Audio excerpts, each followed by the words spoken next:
Bismillah ar-Rahman ar-Rahim, wa sallallahu sallam wa baraka ala Sayyidina Muhammad wa ala alihi wa ashabihi ajma'in. Très chers frères et sœurs, salam alaikum wa rahmatullah. Je suis votre frère Samid autour de l'islam et autour du Coran. Dans cette vidéo, je vais vous présenter mon nouveau projet Objectif Coran. J'ai commencé à enseigner la langue arabe dans notre mosquée en 2002. Et à cette époque, il y a deux questions essentielles que je ne me suis pas posées. La question de la finalité, pourquoi je veux apprendre l'arabe, et la question de la méthode, comment y parvenir. Alors à l'époque, je ne me suis pas posé ces questions-là tout simplement parce que les réponses me paraissaient évidentes. Pourquoi je veux apprendre l'arabe? Parce que c'est bien, parce que c'est très important pour un musulman, parce que c'est la langue du Coran, du paradis, c'est la langue originelle. Si je veux améliorer ma pratique religieuse, si je veux améliorer ma compréhension de la religion, je n'ai pas d'autre choix que d'apprendre l'arabe. Avec un sous-entendu derrière, si je veux être un meilleur musulman, un meilleur croyant, je n'ai pas d'autre choix que d'apprendre l'arabe. C'était ma conviction de l'époque, c'était une évidence telle que on ne s'est jamais réellement posé la question. Pour la méthode, c'était exactement la même chose, une évidence. On ne s'est pas posé la question de savoir comment on allait transmettre l'arabe, comment on allait apprendre l'arabe. Tout simplement parce que nous avons fait comme tout le monde. À savoir, on acquiert l'alphabet, on commence à composer ses premiers mots, on commence à lire ses premières phrases, on commence à s'exercer à de l'écriture, on doit mémoriser énormément de vocabulaire, de la grammaire, de la conjugaison, expression écrite, expression orale, toutes les choses qui accompagnent généralement l'apprentissage d'une nouvelle langue. On ne s'est pas posé la question non plus et on a fait comme tout le monde. Jusqu'au jour où Allah il nous a voulu du bien, on s'est posé 5 minutes et nous avons fait un bilan. Quel est le bilan de cette dizaine d'années d'enseignement? Avons-nous atteint nos objectifs? Qui parmi tous les élèves que nous avons eus, qui aujourd'hui est capable de lire un texte non vocalisé? Qui est capable de comprendre ce qu'il lit? Qui est capable de tenir une discussion en arabe? Qui est capable à comprendre certaines subtilités et qui est capable d'être vraiment bon en grammaire, en conjugaison? Qui est capable de lire le Coran? Qui est devenu un meilleur musulman? Qui est devenu un meilleur croyant? Quand on a fait le bilan, catastrophique. Zéro. Pas une seule personne. Des années d'efforts, des années de temps, des années d'argent, des années d'énergie fournie de la part de l'apprenant et de la part de l'enseignant pour qu'à la fin, le résultat n'est pas là. C'est même pas le résultat n'est pas là, on a même malheureusement créé de la frustration chez les apprenants, chez les élèves et chez les enseignants également. Te dire que ça fait 10 ans que tu enseignes pour qu'à la fin ça ne marche pas, c'est dévalorisant pour soi. Et toi, en tant qu'élève, dire que ça fait X années que tu fournis des efforts pour rien, c'est quand même frustrant, décevant, démotivant, dévalorisant. On en ressort dégoûté, on en ressort avec une estime de soi catastrophique et on finit par ne pas être capable de tenir son engagement et sa motivation sur du long terme et on lâche l'affaire. Et je suis sûr que vous connaissez vous-même des frères et des sœurs, peut-être même c'est votre cas, on tente des expériences dans des mosquées, on tente des expériences en ligne sur des sites, on tente des expériences dans des instituts ici et là, on entame son cursus et on commence à prendre des cours et à un moment donné, la charge de travail, elle est tellement grande, on commence à s'embrouiller, ça commence à être costaud, ça commence à être démotivant. Malheureusement, on finit par lâcher. Et d'ici la prochaine fois que l'on retrouvera de la motivation, il peut se passer des années. J'ai dans mon entourage des frères et des sœurs, ça fait 10, 15, 20 ans qu'ils pataugent, qu'ils font du surplace. Quand vous leur demandez, mais vous n'avez jamais vraiment appris l'arabe, ils vous disent, mais si, j'ai au moins une bonne dizaine d'expériences qui n'ont jamais abouti.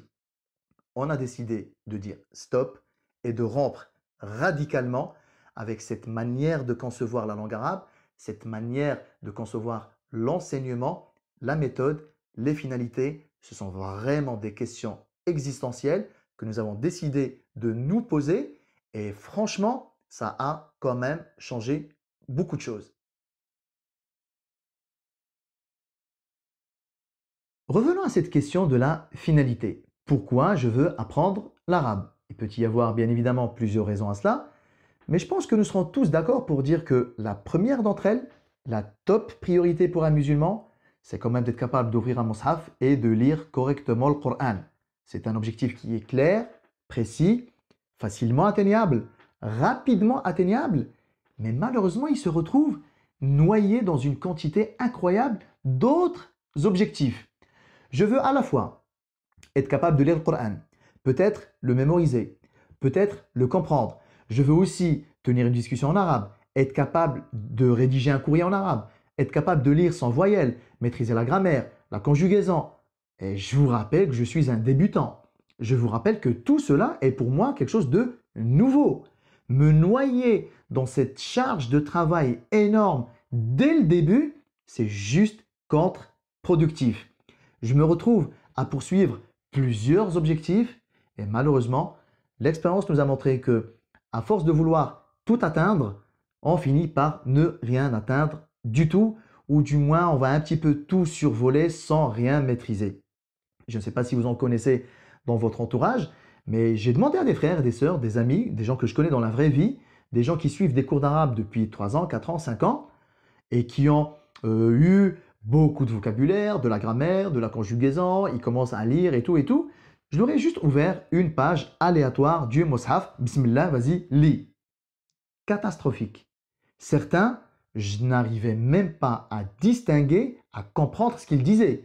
Je n'arrivais même pas à distinguer le mot, quel verset c'était, quelle sourate c'était. C'était pour moi une langue étrangère, c'était pas du tout de l'arabe. Persuadés qu'ils savent lire l'arabe. Parce qu'ils ont suivi des cours pendant 3 ans, 4 ans, 5 ans. Je trouve juste dommage que d'avoir investi du temps, de l'argent, beaucoup d'efforts, de l'énergie sur tant d'années pour qu'à la fin, l'objectif qui était prioritaire, à savoir lire le Coran, n'est même pas atteint.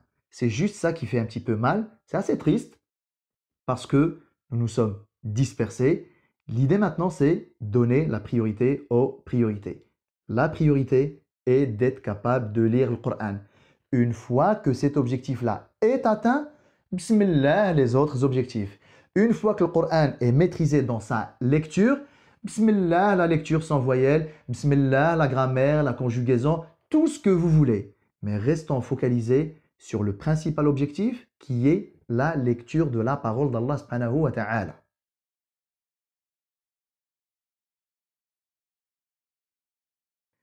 Quand on allume un téléphone pour la première fois, on découvre que le fabricant y a installé plusieurs applis par défaut.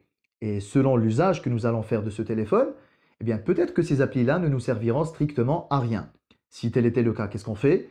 On les supprime, on gagne en espace de stockage et on gagne surtout en rapidité parce que ces applis-là, même si on ne les utilise pas, elles consomment de la mémoire RAM, ce qui ralentit le processeur et le système d'exploitation de notre téléphone. Gardez cette image en tête. Nous allons apprendre, Inch'Allah Ta'ala, à lire le Coran selon cette même logique.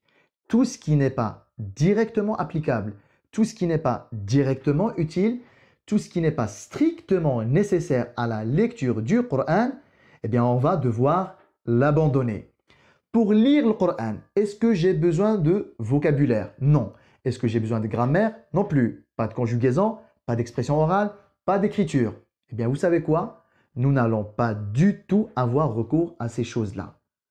Pas de vocabulaire, pas de conjugaison, pas de grammaire, pas d'expression orale, pas d'écriture. Focus sur la prononciation. On veut lire le Coran, on ne veut pas être dispersé.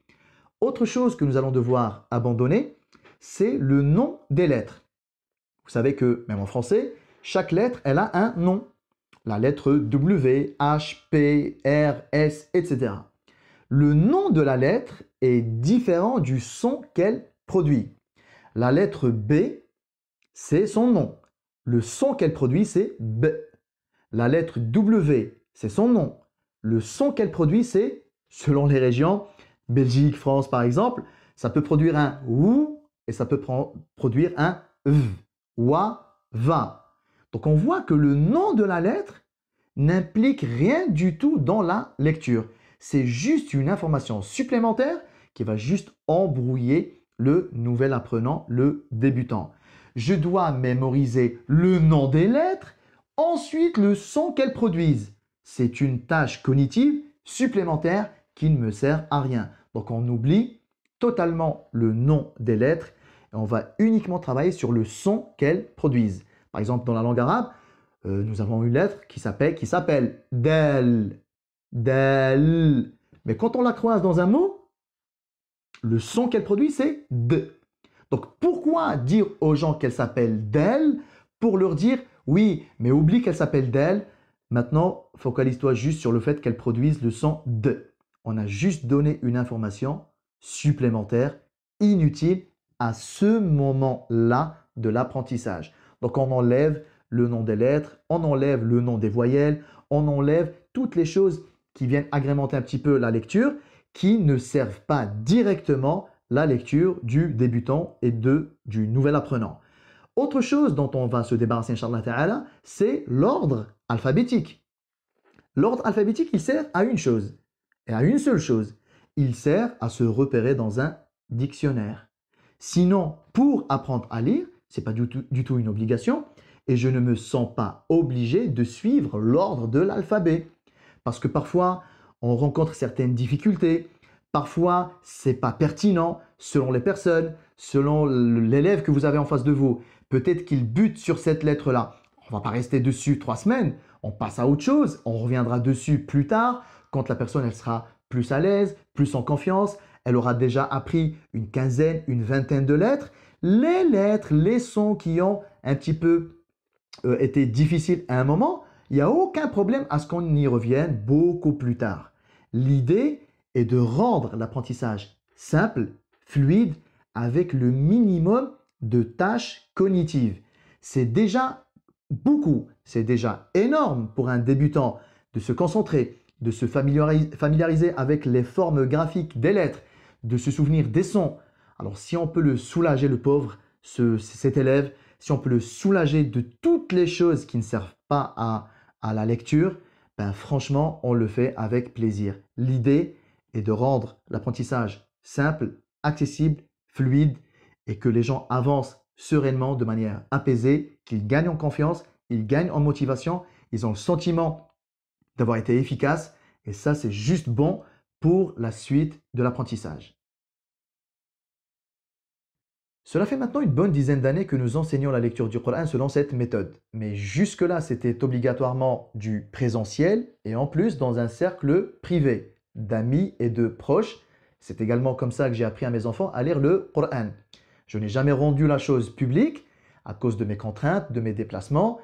Je me disais toujours, ben, quand je pourrai, je le ferai. Et comme je suis très souvent en déplacement, ben, je ne le fais qu'occasionnellement pour certains amis et certains proches. L'événement qui a changé la donne, c'est le confinement. Alors dès le début du confinement, des amis m'ont demandé, écoute Samy, maintenant qu'on est chez nous, on ne bosse pas ou en tout cas on est en télétravail, on a du temps devant soi, nous sommes débarrassés des distracteurs habituels, Ramadan est sur le point d'arriver, en plus ça va être un Ramadan particulier parce que pas de mosquée, pas de tarawih. En fait, on ressent plus que jamais la frustration de ne pas être capable de lire le Coran. Donc si on peut profiter de ce Ramadan-là pour régler cette histoire, ce serait vraiment génial. Confiné moi aussi, j'avais nulle part où aller, j'avais du temps. Je me suis laissé séduire par l'idée et nous avons lancé au mois de Ramadan une session vraiment privée avec des frères et des sœurs qui ne savent pas du tout lire l'arabe, qui ne savent pas du tout lire le Coran, si vous voulez. Et alhamdoulilah, à la fin du mois de Ramadan, tous étaient capables de lire. C'était juste génial. Bien sûr, il faut du perfectionnement, il faut travailler la fluidité, il faut garder de la régularité, il ne faut pas lâcher, il faut maintenir son effort constant. Le Coran, c'est un projet de vie. Tout ça, c'est vrai, mais le sentiment d'être capable de voir un verset et que c'est plus du chinois pour nous, c'est juste valorisant, c'est juste spectaculaire. Ensuite, d'autres amis, ben Samy, tu voudrais pas nous faire aussi? Tu voudrais pas nous faire aussi? Tu voudrais pas nous faire aussi? Et depuis le mois de Ramadan, ben, en fait, ça ne s'est pas arrêté. Du coup, ben, je me suis dit, ben, comme là, ça a l'air de marcher, en mode visioconférence, ben pourquoi je suis en train de me limiter à des gens de mon entourage, des amis proches ou des gens de la famille? Comme c'est rodé, comme alhamdoulilah, le résultat est là, comme c'est satisfaisant, ben pourquoi ne pas ouvrir cette possibilité-là à tous les frères et à toutes les sœurs, où qu'ils soient dans le monde, en tout cas dans le monde francophone.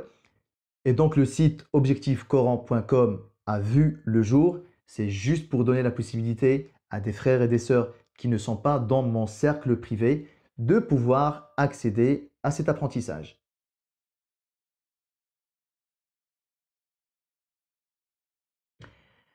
Le programme d'apprentissage s'étale sur 4 semaines, du lundi au vendredi, à raison d'une séance de 45 minutes par jour, ce qui nous fait un total de 20 séances. Les séances auront lieu sur Zoom, sous forme donc de vidéoconférence, avec un maximum de 10 personnes par réunion, pour maintenir une forte interaction, une forte implication dans la pratique. La pratique, je crois que c'est le mot d'ordre. Tout le monde y passe. Comme nous travaillons avec les sons, on doit s'assurer que tout le monde a été capable de produire le bon son de la bonne manière. Et on est là pour aider tout le monde à les produire. Et je sais que les francophones, on a tendance à penser que certains sons sont inaccessibles, comme le ra, a, qa. Je vous assure que le dernier des francophones, on peut l'aider à les sortir de manière extrêmement pure et propre. Les 20 séances, ce sont 20 séances de pratique. Il n'y a rien à apprendre par cœur, il n'y a rien à mémoriser. C'est fluide, c'est tranquille. On apprend parfois en rigolant, parfois on est sérieux, selon le contexte, selon les personnes, selon le jour-là, selon les difficultés qu'on rencontre. C'est de l'apprentissage très personnalisé. Quand on voit que quelque chose ne va pas, ben en fait, on peut passer à autre chose, on revient dessus. C'est très malléable, c'est très flexible. Le but est que à la fin des 4 séances, tout le monde devient capable de lire le Coran. Bien évidemment, ça ne nous dispense pas des efforts que nous devrons fournir par la suite, mais le premier objectif qui est de voir un verset et de pouvoir le lire, celui-là, alhamdoulilah, il est très atteignable.